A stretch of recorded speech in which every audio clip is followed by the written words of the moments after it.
Well, hello, everyone, and welcome to this episode of Pathways to Perform. This is your host, Kiesha Lalama. Today's conversation is going to be awesome. I'm so excited. There are no words. Before we even started recording, I'm already tearing up.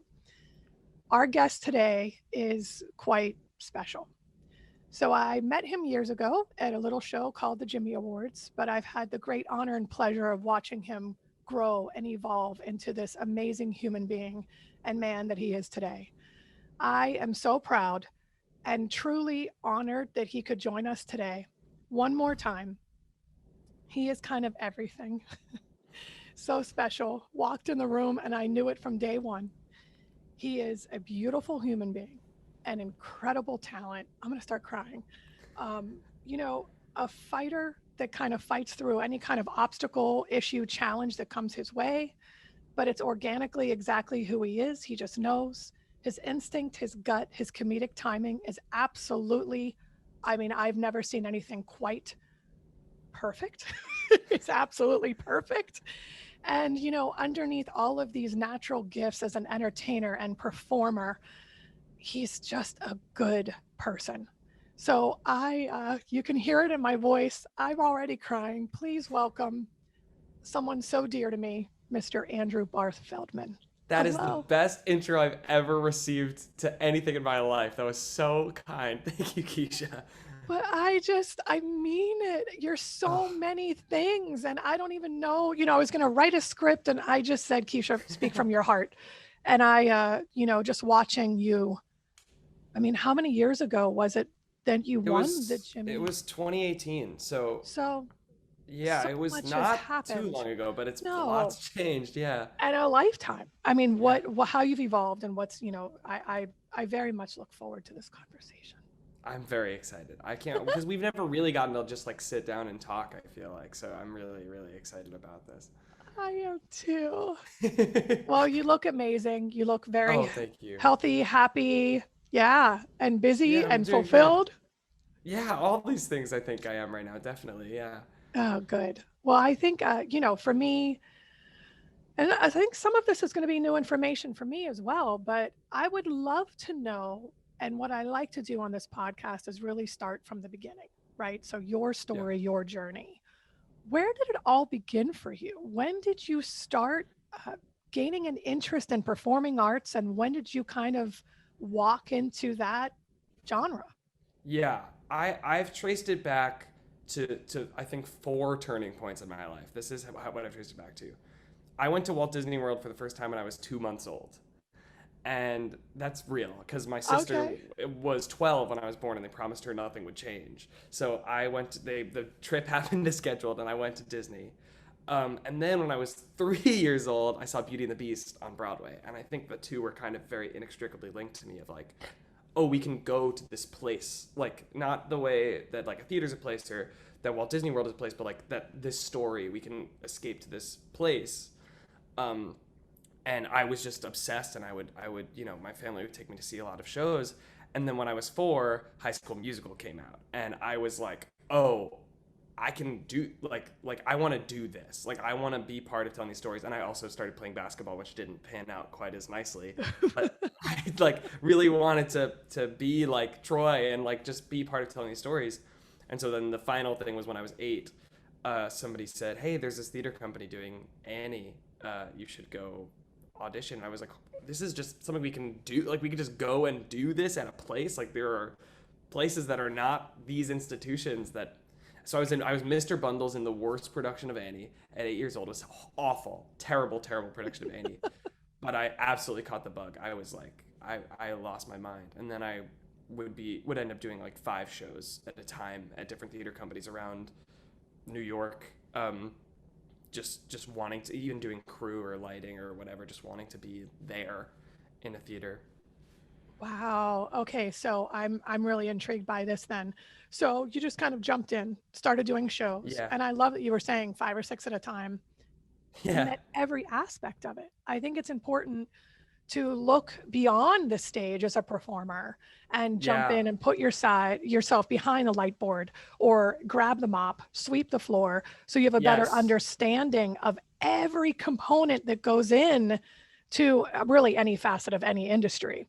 So what were some of the wild stories that you have from those days?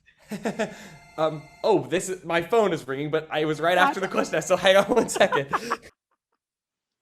The question was some weird stories that I have from doing crew. Yes, yes. and all that stuff. Yeah, so my best friend in the whole world, his name is Stephen Wagner, and we used to do shows together at the Rockaway Theater Company. Shout out to the Rockaway Theater Company because they're amazing. And he would often kind of be their crew guy because he lived closer. But for shows that he couldn't do, I would fill in for his like crew nights because I would even just be sitting there when he could do it, like just because I couldn't go to rehearsals much, I would just be sitting there like just in case watching. I think probably the funniest job I ever had to do was when they did One Flew Over the Cuckoo's Nest, and I was basically the only person on crew, I think. So I had to.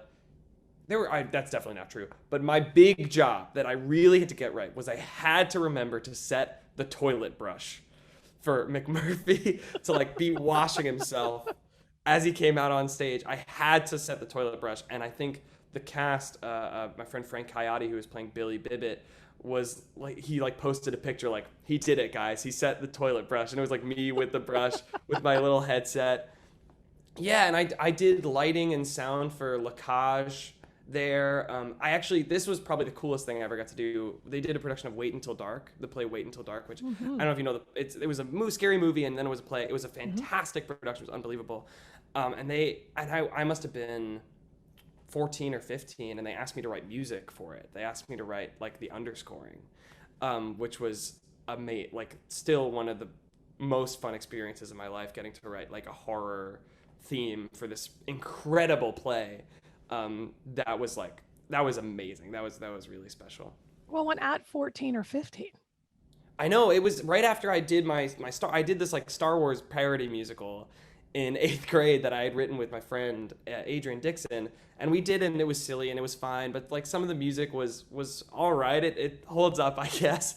And a lot of them had come and they were like, you're good at writing music, come write music for this thing. It was like the greatest gift. It was so generous of them to ask me to do that. Well, and again, what an amazing opportunity. Yeah. And so I guess my question really circles back a little bit then.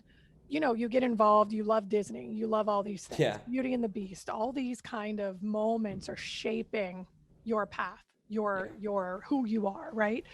When did you start formally training then? Because I know you mentioned you kind of jumped into doing 5 and 6 shows and then going behind the scenes. But when did the formal training begin, or have you always known how to write music? Writing music, I never took any music theory classes. I never took any. It was really. I think my family is pretty musical. My brother plays like every instrument. My sister played violin.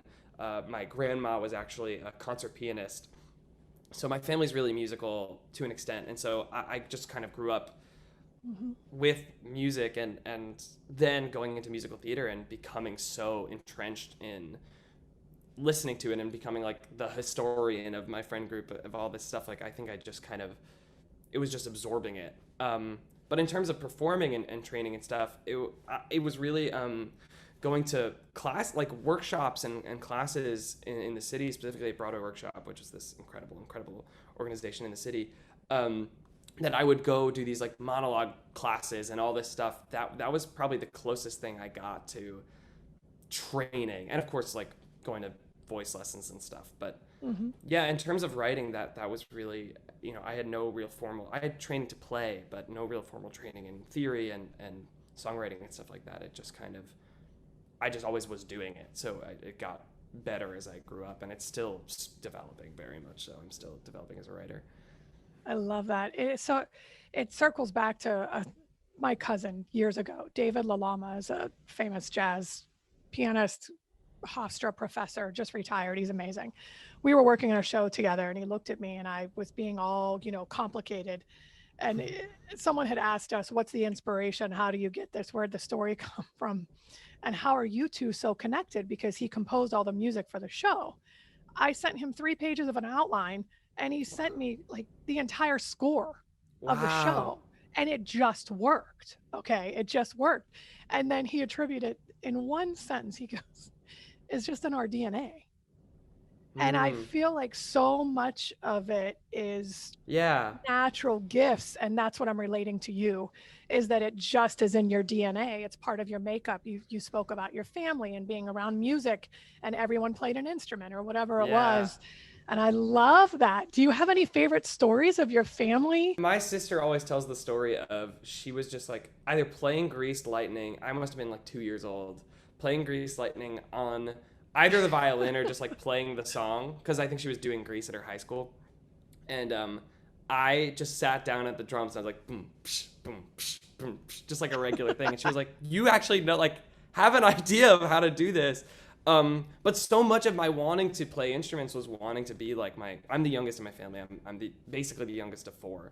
And so I was like wanting to be like them. And so I started taking violin lessons and my little fingers were not big enough to do it, but I just wanted to be like part of it and all that stuff. So I think, my brother and I now have really gotten to, like, we would kind of play together where I'd play drums and he'd play guitar and we would just hang out and do that. But now we get to write together, and I did this like Halloween concert special thing that was silly, and we wrote a yacht rock song together about the Loch Ness monster. Like our sense of humor is very much obviously similar because we've now spent 14 months together, but also we've spent 19 years together. Mm-hmm. But also, I think our sense of music and specifically yacht rock music very much bonds us. So it's fun to now really get to have those kinds of musical conversations with him now that I'm older. That's great. And so is your family involved in the arts as well, or music? Do they do this with their life or just as for fun?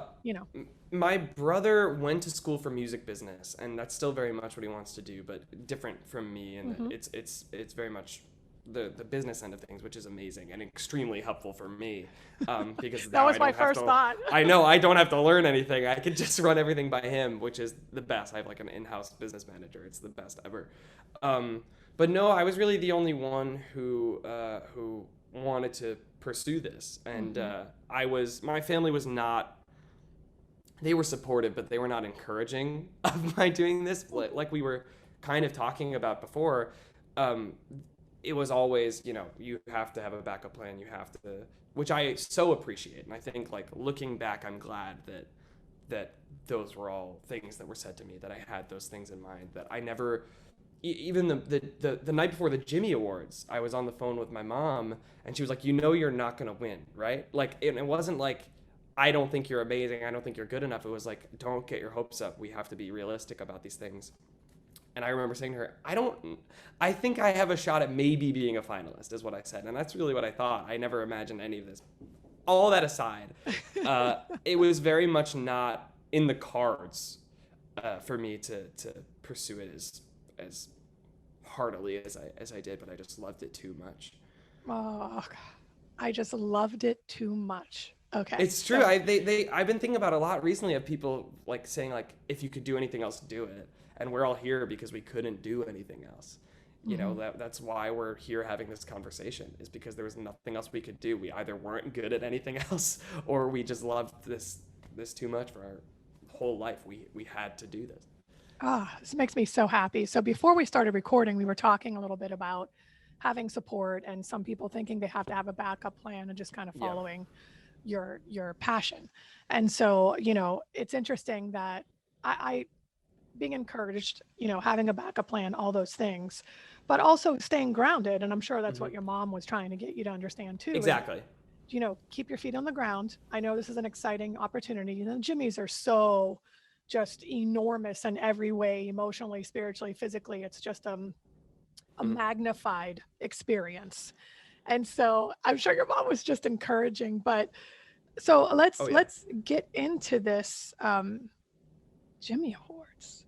Let's please. Oh my goodness. So, I remember sitting there and you walking out. I was like, oh, this is gonna be interesting. Okay. You sing this song. Just the entire room, their mouth hit the floor. I looked at Van, and I mean, there's just things you cannot teach. And that's what I was referencing in regard to your comedic timing. You are a master storyteller and Oh a my god. genius comedic. You just know. And again, it circles back to your DNA. There are things you cannot teach, and you just have this gift. What was that experience like for you when you get up there and you sing your solo for the first time and the entire room erupts in pure just admiration and love for what you did. These are all such I'm gonna have such a good day after this. These are all such nice things to say. No, I don't know. I mean, I barely remember doing the like first performance where we're in the room and it's for the judges and we're just like trying it out. I barely remember that. I do remember you looking at Van. Like I feel like I remember all that and being like, oh, I think I maybe did a good job, and everyone was because being my really face was nice. like this. What just happened? The whole room went crazy. I mean, it was really nice. I did not want to do that song, to be clear. Wait, this is news to me. Okay, I had brought that song, and I brought Larger Than Life for my favorite year, and I was like, which is another good song for you. Sure. Thank you. It's overdone, but yes. But I was like, I know that if there's a shot at me, competing here, I have to do a ballad. That was what was in my head. I thought I had to do a ballad, and I did both songs in the room with Adam Cantor, who was my coach, and he was like, "You have to do Betsy," which was weird because everyone else, he was like, "Which song do you feel better about? Which song do you want to do? And let's do that one." With me, he was like, "You have to do I Love Betsy." And I cornered him after the session. I was like, I can bring another song if it's that you didn't like Larger Than Life. Like I just feel like I want to do Ballad. He's like, I'm telling you, I won't let you not do that song. And so I was like, okay. Knew. And so I mean, so much of the stuff though was like so much of the little bits I was doing were his ideas. He's a genius. And but yeah, I remember. It definitely resonated with me that people had responded to my performance. And I remember Michael, who was one of my chaperones, we were sort of talking like, who's going to win? Who do you think is perfect? He was like, no, you're going to win. And that just kind of like little things like that kept happening to the point where I was like, maybe some part of me knew that I had a shot, I think, even if I wasn't admitting it to myself. Even like if you watch the video of us, of the finalists, like we're standing on stage and they're like about to read who won, and I like just before they say it, I like look over, like I'm like, come on, like and I think some part of me just kind of knew that that was going to happen in some weird way. I remember theater, and you would perform that number, and the audience went crazy. I mean, I had goosebumps. Tears just started. I mean, it's just, and then, I mean, so much has come from that, of course. Yeah. But that moment to me still stands as one of my favorite moments ever in the history of that program. For me, just watching it happen. And I think what's interesting too is that trusting your coach, other people around you, trusting and knowing that you can deliver this song as well, right? Yeah. But then breaking the formula, because you're exactly right. You thought you had to sing a ballad. You thought you had to be this vulnerable, emotional kind of song, and you nailed it. It was so special, and one of my favorite moments. It's still the most surreal night of my life. To this day, it's still the night of my life that I point to, and I'm like, I still can't believe that happened. I really can't.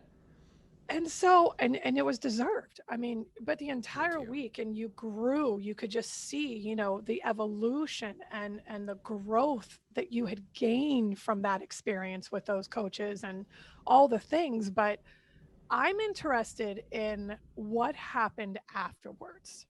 So I get a call and I hear that you've been cast. Yeah. In a little Broadway show. And I mean, so what transpired? A lot transpired very quickly. So it was that night. Well, I'll tell it from my perspective, and then I'll tell it from sure. Dear Evan Hansen's perspective. Yeah, okay, great. But it's that night. It's the after party at Planet Hollywood. I am like fully out of body.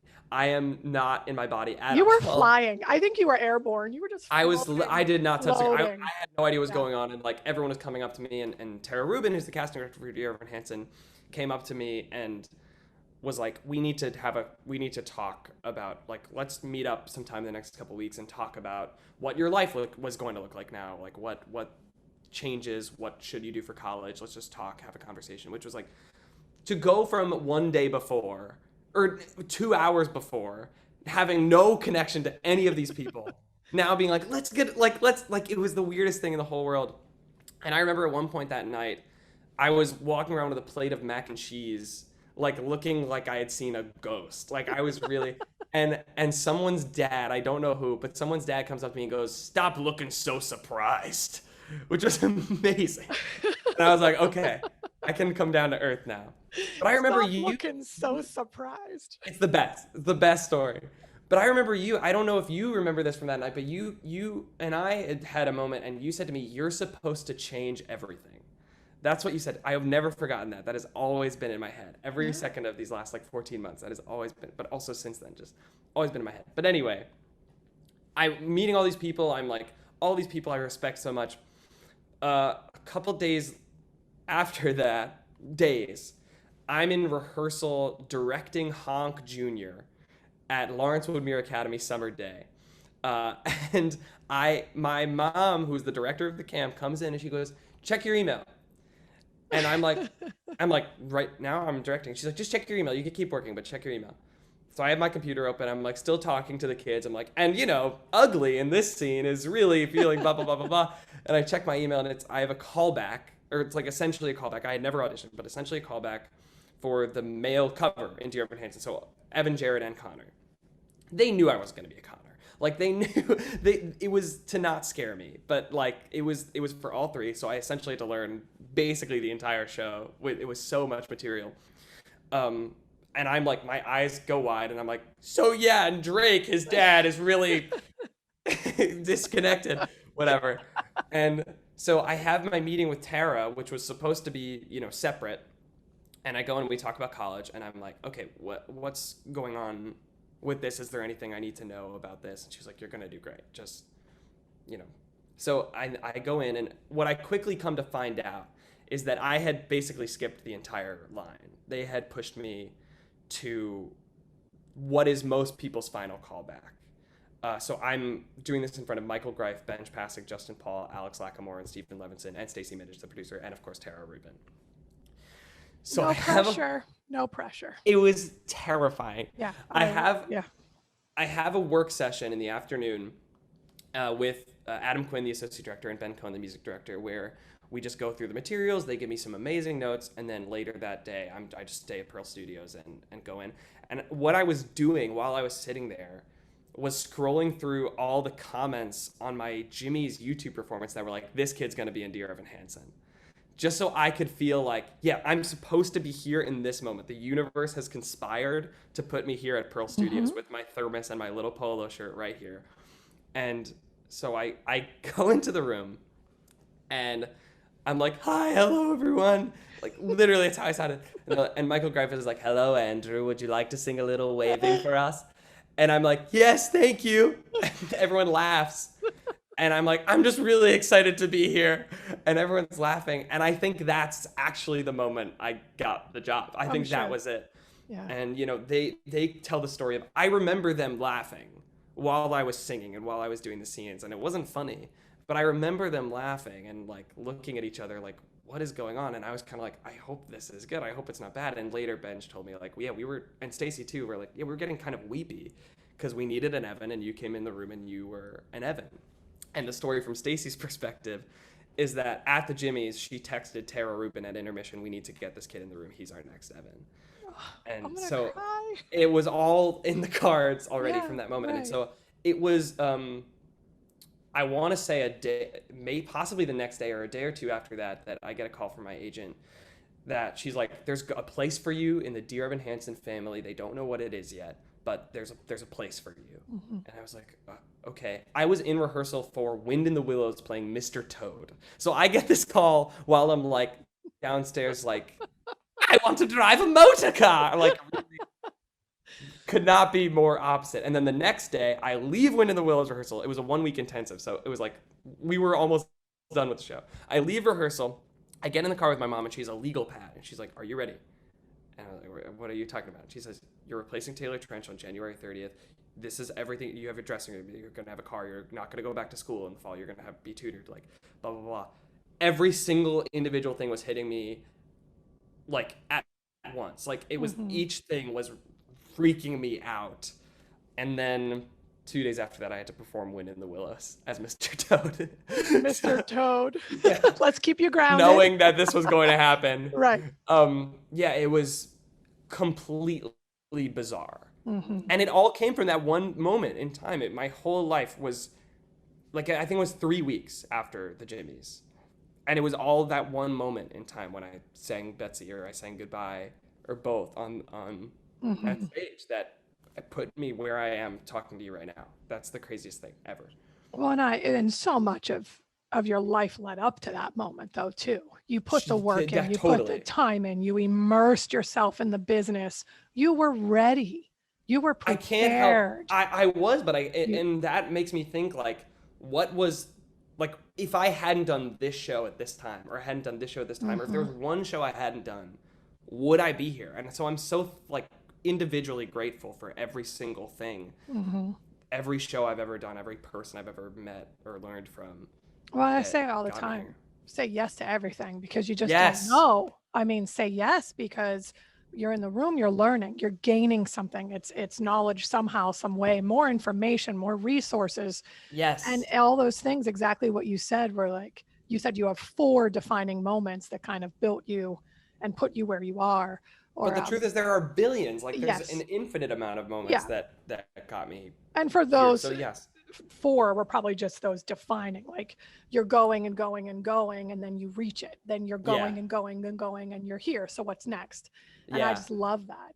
And so for our listeners that don't know, how old were you when you started your first Broadway gig? Because I don't know 16. That's exactly right. I was 16 years old when I was doing Dear Evan Hansen, which was like, I try to rationalize it from the perspective of Tara Rubin and Stacey Mindich. Like, we have this 16-year-old kid. He's coming to the room. We know he's going to need work. Like, we know we're going to have to work this kid to be ready. We know he's not going to cry right away. We know all these things, but he is this character, and we have to do this. Like, what a huge risk they took on me, and I'm just so... It's ridiculous. It's completely from one audition. It's completely ridiculous. That's the craziest story of all time. I can't believe that happened. Yeah. It's well, and when you know, I mean, Tara certainly has a gift for casting, and they just knew. I mean, and you're so special. You're so special. Thank you. I mean, you are, and I mean, that's what I meant to you, is that you're going to be the person that really changes everything. You have so many gifts, and I feel like you're going to create a new sound, a new musical, a new story, a way of storytelling. No pressure, but I truly, but I saw all of those things in you. And then when you came back to the Jimmys and sang with Dear Evan Hansen, oh my God, as Evan walking in the room, I watching you, you are a gift of light. You have this thing about you, this energy, this aura, this essence, but this gift, a glow that is just exuding with something new. It's something that you can't put your finger on yet because you are so uniquely, I don't want to overuse the word special, but there's something new about you. And it's innovative. It's exciting to me. It's you just. So nice. Thank you. You are so much, unlike any other in the best way. I truly. That means the world to me. I mean that, and so I think about this 16-year-old. I have 2 sons, and I think about this 16-year-old doing a Broadway show. What, upon reflection, what were some of the most challenging obstacles that you faced during that process? Everyone talks about the success, right? I walked in, I did a Broadway show, and then you walk away. At 16, what is that? What are those obstacles? What did you go through? It was absolutely the insecurity of it all, the imposter syndrome at like waving through a window, singing that song every single night never was once not terrifying. Like there was no point where I felt myself.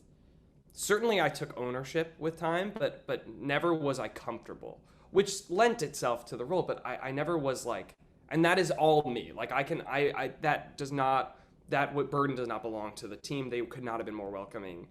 It was just me knowing the weight of this because it was my favorite show. You know, this character meant so much to me, and I seeing the show, I was so impacted by it the first time I saw it, and I was 15.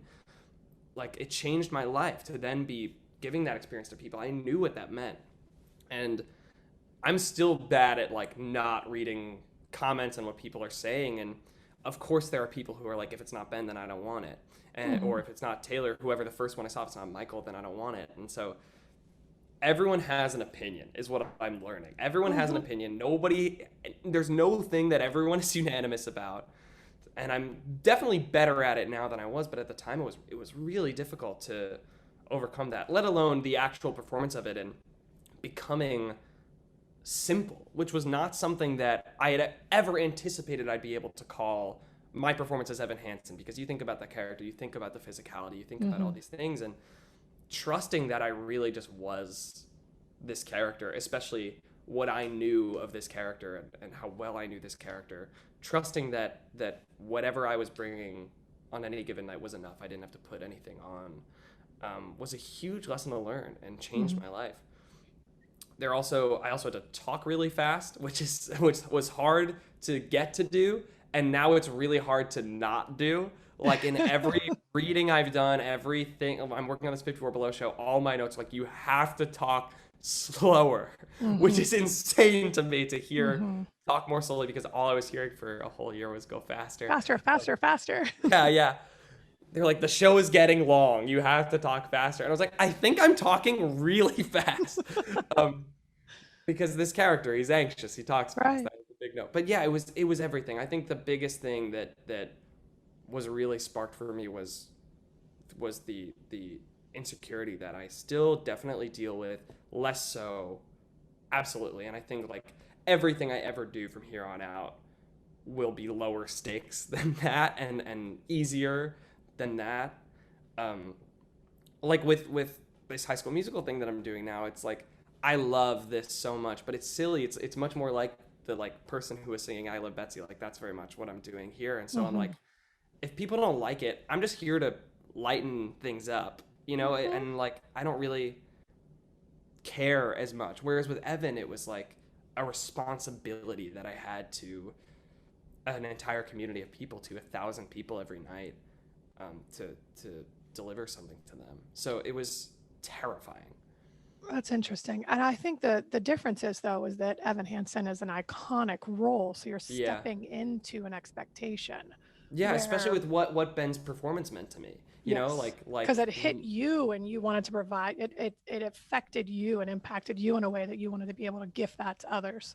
Exactly. Just the essence of what that gave to me. You know, I was really adamant about not wanting to be Ben, but also at the same time not trying to be the opposite of Ben, just being whatever it was that I was, and putting the ego aside and saying I don't have to be the opposite. I don't have to be totally different, but I also don't want to be exactly the same. I just want to be me, and I would be doing a disservice if I was trying to do either of those things.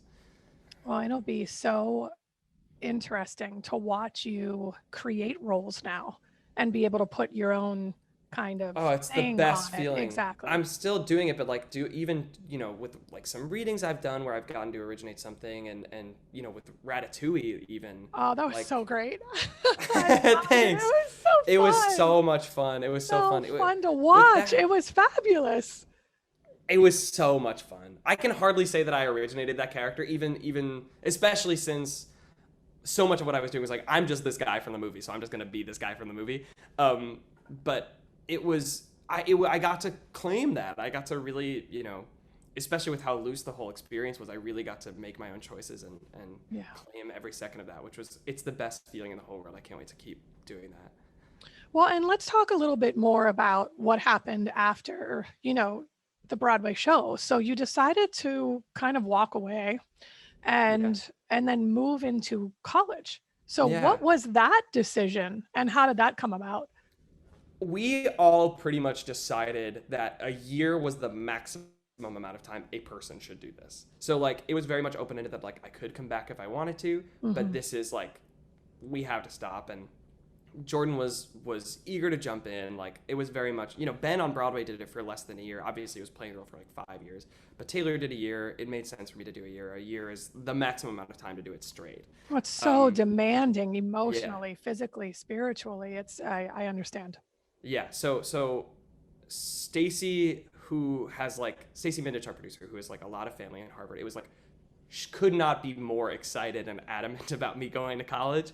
I took a gap year this last year because I didn't want to do the online thing, and I have like so much respect for people who did, and I totally understand it. I think for me it just didn't make sense. Mm-hmm. But she will, every email I get from her is like, I will drag you by the ear from Long Island if you don't go this year. You have to go. So it was very much like a family decision in the way, including Stacy Mindich in that family, of the invitations for my last show, like the party said like from Broadway to Harvard, and like the cake was a polo with the H on it. Like it was really, she could not have been more excited, and I'm so excited to go. So I think it just made sense, and especially after my mom passed when I was doing the show, and she was a college admissions counselor. It was so important to her that I went to school and I graduated from school. So that's my, like, as much as I want to do it, like, to be clear, I really want to go to school. It's also my debt to her in a way of I have to go, I have to get a degree, even if it's not on time, even if, whatever comes, I have to go and I have to graduate.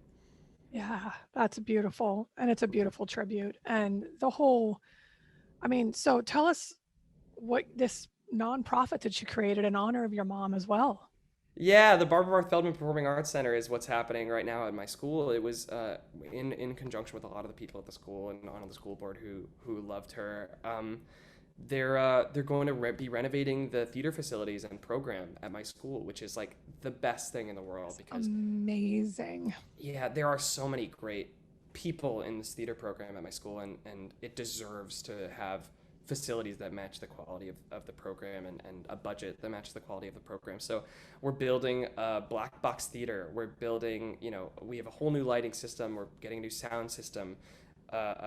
All these like little things, a new curriculum, a dance studio, all these things that are really going to turn it into like an arts school and a magnet for artists to come there, which is also great for me because I will be doing this concert celebration for the Barth Feldman Performing Arts Center that we were supposed to do in May of 2020, and that didn't happen. We did a virtual version, which was awesome, but we're going to be doing it live whenever we can. We have an idea, but I'm not announcing it yet, but we have our idea of when it's going to be. We're just going to do it there. We're going to do it in these, new facilities with this beautiful new lighting system, this beautiful stage. It's a beautiful, beautiful theater that deserves to be renovated and kept as beautiful as it really, really is. So I'm very excited. And she was just such a huge advocate for the arts at my school because that's where she wanted me to be at my school. And she knew how badly I wanted to do the arts. So she built this program at my school and at the camp because I was like, I want to go to U's Day and I want to do this and this. And she was like, no, you're staying here and I'm just going to make it here. Because that's just who she was, and she was just such a fierce advocate for everyone, but specifically the arts because of how much I loved it. Wow, it's a beautiful tribute. Please keep me posted because I'll be there. I will. I absolutely will. I'll be there. I love it. And so, you decide to take this gap year, and every time I turn around, I see that you're invested and involved and immersed in some new project. Yeah. You're working on Ratatouille. Yeah. High School Musical, the musical, the series. Crazy. Okay, so let's tell our listeners some of the projects that you've been working on in this gap year and what you're currently doing, because I'm in awe of you. We did a lot of stuff, and so much of it was really just me needing to be distracted. So what happened, how this all started, how my whole new, like, whatever my new status is, because I think what I've been noting is that I think I went into quarantine as the kid who was Evan Hansen, and to a lot of people, I'm leaving it as just me and my own creator of things, which, like, it means the world to me. Not that there's any shame of being the kid who was Evan Hansen. That was amazing, but now I feel like I have my own sort of status, which is the best. But it was, I think, the day after Broadway shut down, I went into the city for a rehearsal for a reading that was theoretically still going to happen, but we were even talking like maybe this is going to have to get pushed off a couple weeks, because we didn't know. Yeah, everyone thought it would be like 2 or 3 weeks. So I Yeah. understand that. Sure. But I was on the way home and I was like, I just want to be with people right now. I want to be talking to people. I want to be playing games, specifically Jackbox Games, which is this like brand of amazing online party games that I love so much. So I texted like everyone I knew, and I was like, hey, I'm going to do this online and we'll stream it so that people can watch it, because it's just to distract us and we'll just have a good time and wear pajamas and stuff like that. But like whoever wants to join can join and we'll have an audience. And I think like 6 people came. And but like, however many hundreds of people were watching. And the next morning I wake up to, it was so much fun. And the next morning I wake up to a bunch of texts from my best friend Alex Boniello, who was there, and he was like, this is what we're going to do. We're going to do this twice a week. We're going to raise money for the Actors Fund from it. I'm going to handle the money side of things. You handle this side of things, and we're going to just do it. And I'm like, yeah. Great. Yep. And so we started doing that twice a week. We raised over $100,000 for the Actors Fund, doing like themed episodes and over months. And it's still like the hardest we've worked because we had to assemble all these people and we just ran out of people really fast because there were only so many people we know. But it was really fun. And then we were doing virtual celebration, which was what I was talking about before, which was the hardest I've ever worked in my life, actually, of editing that together in like a month or whatever it was. And then it was Broadway Whodunit, where I've been doing murder mystery parties for probably half my life, and just like hosting them. I've never written them before, but just hosting them and like packets online, and everyone gets a character, and it's the best ever. And I go all out and decorating and stuff. And I was thinking like, man, I'm not gonna get to do one for so long. And then I was like, that's not how I work. I can figure this out. I can figure out how to do this on Zoom. And so I organized one on Zoom with my friends, like my teenage friends, and I was like, there are things about this that are more interesting than doing it in person, because in person you kind of have a sense of everything that's going on, whereas on Zoom there are whole plot lines that you don't even find out were happening right under your nose until the very end because they were in different breakout rooms or whatever. So I texted Alex and I was like, I think we can make this work as like a business. I think we can perform Broadway murder mysteries for people. And it was one of the times where he said, no, I don't think this is a good idea. And I said, no, actually, I have to do this. And we're talking to a company that was going to write it. And it was taking so long that I just started writing it. And I was like, oh, I have a whole mystery. I really didn't think I could do it. Wow. But I wrote this murder mystery outline thing. It's mostly improvised. It's all improvised, but the story is written before. And we did 6 of them. We did 6 of these murder mysteries, and it's now moving into another phase that I'm not at liberty to talk about yet, but it's extremely exciting. That's exciting. That's it's great. very, very exciting what's happening with Whodunit. But it was like, those were my favorite days of the quarantine, were these 6 shows that we did, where it was these live Zoom murder mysteries that we were doing for however many people, and everyone got to participate and playing a character. Like, it was just the most fun. It was so silly and so much fun. And then Ratatouille, of course, which was its own thing that I stumbled into of just making a TikTok because my friend asked me to, and then getting an email from the Actors Fund being like, we want you to play Linguini in the actual thing. It's crazy. So many things had to happen. So many things had to fall into place. It had to go viral. Like, I had to say yes to making a TikTok. It was ridiculous. But yeah, there were all sorts of stuff that I got to be part of that I'm so thankful for. I kept busy because I don't know what I would have done if I didn't, Well, and it's great because all of those opportunities and experiences continue to, create who you are and what you want to do. And again, it's saying yes to all these things, and then something else transpires, and then something else comes. And I don't know, I think with every open door, there's a new opportunity. Yes, every single thing has made lasting change, like lasting quantifiable change. I met so many people through Broadway Jackbox. Like, I met people I never have met before, because I think at the beginning of the pandemic especially, it was just kind of this great equalizer of like, nobody has anything to do, so you're not too cool to come on our fun game show, and you're bored, so come and have fun. And so there were all these people that I got to talk to and play games with that I never would have. And then with Whodunit, now it's becoming this other thing. With Ratatouille, now we're doing an Emmy campaign. Not that I am eligible for any Emmys, but the show is. And so we're doing this huge Emmy campaign, and all these things that it's these seeds that we episode, and we didn't even realize we were doing it. Well, and so like, with these new opportunities and all of these new ideas, what are you most looking forward to this fall at Harvard? I'm really excited. I'm concentrating in theater, dance, and media. It's called, which is I was planning on going to school. Generally, I was like, I want to go to school for music composition. I want to go to school for writing. And then I discovered this program, and it's basically like the dean of the program said recently, we would never do a chorus line unless we were doing it in the dance center and reimagining the concept of dance. And I was like, I have to be here. I have to be at the school. And it's directing, writing, puppeteering, like every virtual reality storytelling, all the weird stuff that I want to be doing. I know that if I pigeonholed myself at school, I don't think I would come out of school doing the thing that I had been studying. I think I would end up jumping around anyway. So the fact that there's this program that exists that I can be doing dramaturgy and like just all the things I want to be doing, it's amazing. And acting, of course, but yeah, it's the best. I'm so excited, and I can't wait to like see what I do. I don't know what I'm gonna do. You know, I don't know what I have ideas, of course, but I don't know what I'm going to make. I don't know who I'm going to become from this experience. So I can't wait to find out. Well, didn't this conversation come full circle when I looked at you and said, you're going to be the person that changes everything?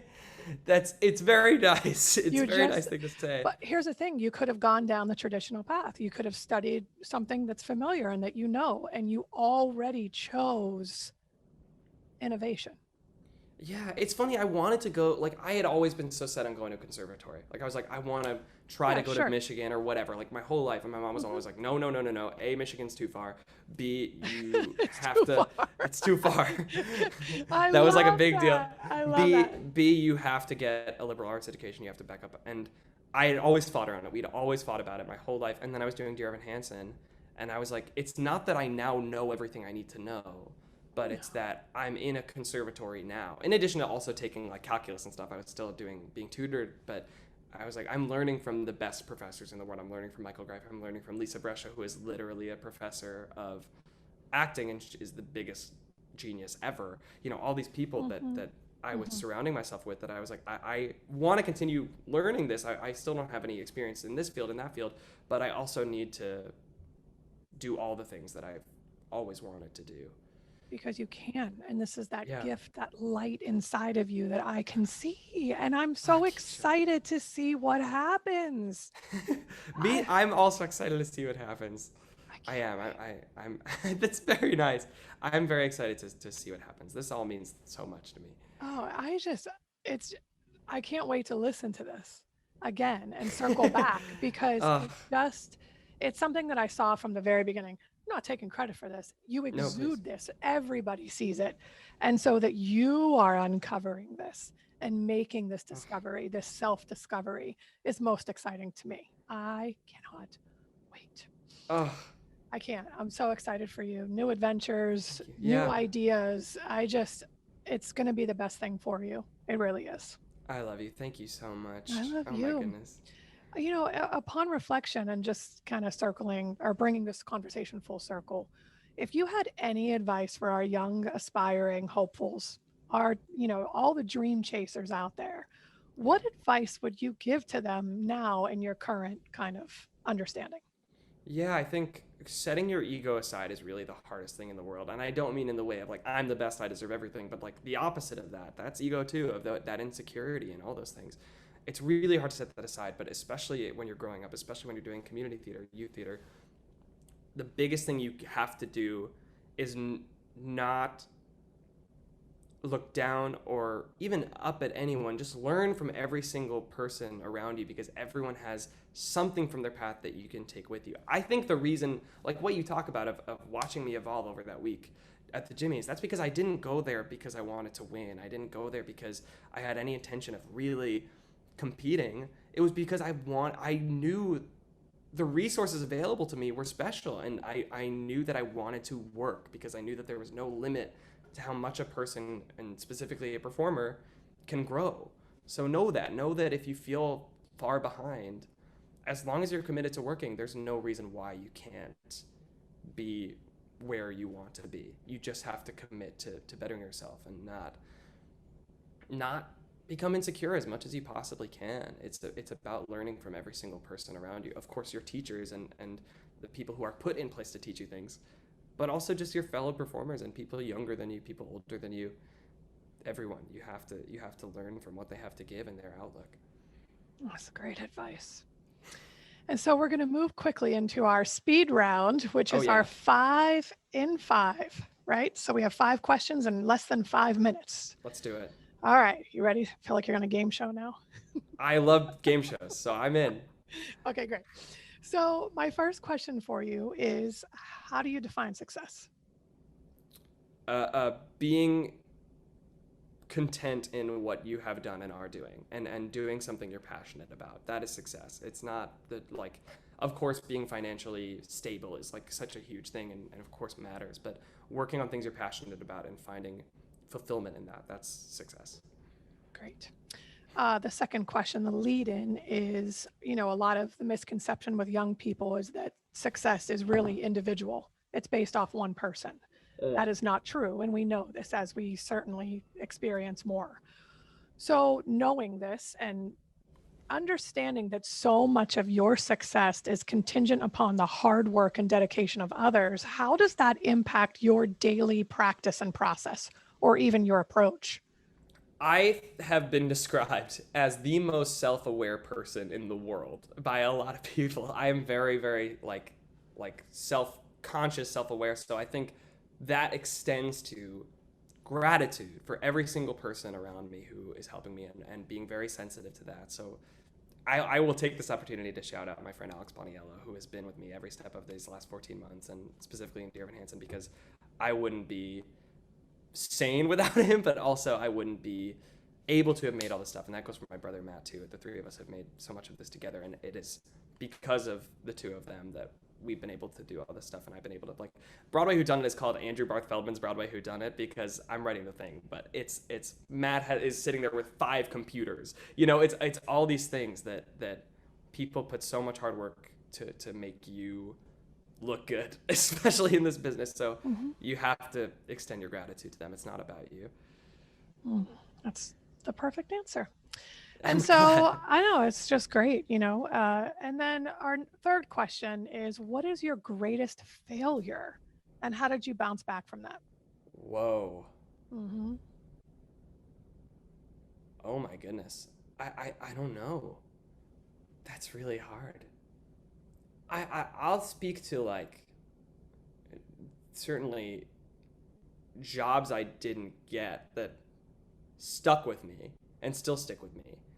But I don't even consider those failures, I don't think. I think they're part of who I am, and there's a reason why I didn't get them. The universe conspires enough. Like, there's a reason I didn't get those jobs. So I don't it's hard for me to consider things failures, but there are certainly things that I wish I had gotten the chance to do, and like things that I've gotten close to that I didn't get to do, I think. Yeah, that's great. And the lessons you learned from that is probably how you got up. Yeah. And even when they stick with you, they don't torture you. Like, at least for me, like, I'm not tortured by the jobs I didn't get. I certainly still think about them and will, like, sing through songs or whatever, but it doesn't like, I'm not kept up at night. Yeah, that's good. It all happens for a reason. Yeah, that's great. So our fourth question then is, what are your current interests outside of the industry? What do you like to do outside of music, the arts, writing, all the things you do?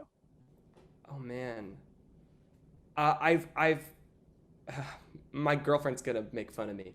I've been cooking. I'm not great at it yet, but I took up cooking during the pandemic. Okay. And I'm getting better, and she's like an incredible cook. So like I'm very wary of calling myself that. Like, and she's teaching me a lot. But a cook in process. Yeah, definitely. That I'm working on being better at cooking, because I think something that's so huge for me is, like, I really want to be a dad. Like, I want to be a great dad. Also, this kind of doesn't count, but I guess it ties in. My biggest bucket list item is to own a chain of themed restaurants and bars around the country, perhaps the world. Fun. So that's something I'm always thinking about. That's something I'm always thinking about. So I guess those two things are what I'll say for now. Oh, I love it. Okay, so how do those current interests really impact the performing arts? How does it help you? How does it inspire you? How does it keep you going? Oh wow. I mean, in terms of like wanting to open themed restaurants and bars, I'm like, well, I need money to do that, so I Okay, like to yeah, make money in this industry. exactly. Yeah. Um, but it actually has found itself in weird ways. Like for Ratatouille, I cooked Ratatouille like as a press thing, and I did a terrible job. I did a horrible job at cutting. I didn't know how to cut things yet, like horrible job. But but it has sort of found itself interpolating itself into my daily like being a person in this industry in weird ways. And also just I think over these last 14 months I've really become, like I was saying before, like my own person. I'm just sort of presenting myself to the public. That's right. So anything that I'm interested in becomes everyone else's problem always. So people always hear me talk about things because I'm OCD. I get very obsessed with things and like very into things. So I'm always just like hyper fixated on something and I just talk about it to everyone always. Fabulous. Well, I can't thank you enough for this conversation. I I am in awe of everything that you continue to do, that you continue to create, that you continue to be, that you continue to chase. It's all the things, Andrew. I'm so proud of you. I am absolutely inspired by you. I believe in you. I am here for you always. I I love you I with love you so every much, Keisha. oh my entire heart. I'm just so proud of you. Thank you. This is amazing. This podcast is amazing. Thank you so much for having me. It means the world. This Oh my all just meant so goodness. much to me. Well, we'll have you back. Can't wait to watch you on Please. Disney's High School Musical, the series. Yeah, So, it's I don't know when this is coming out, but my first episode's this Friday as of this recording. So okay, it'll probably fabulous. be out already by the time people Yeah, hear but this. that's okay. Well, then tell them to watch it again. Go check it out, Disney That's right. Plus. Exactly. So I will be in touch and I will be following you every step of the way. Just know that if you ever need me, I'm here, of course. You know this. But I'm proud of you. Congratulations for everything. Thank you, Keisha. Very Thank you so exciting. much. Yeah. Ugh, Okay. Take crazy. care of yourself. I love you. Thank I you, love you. Keisha. Thank you.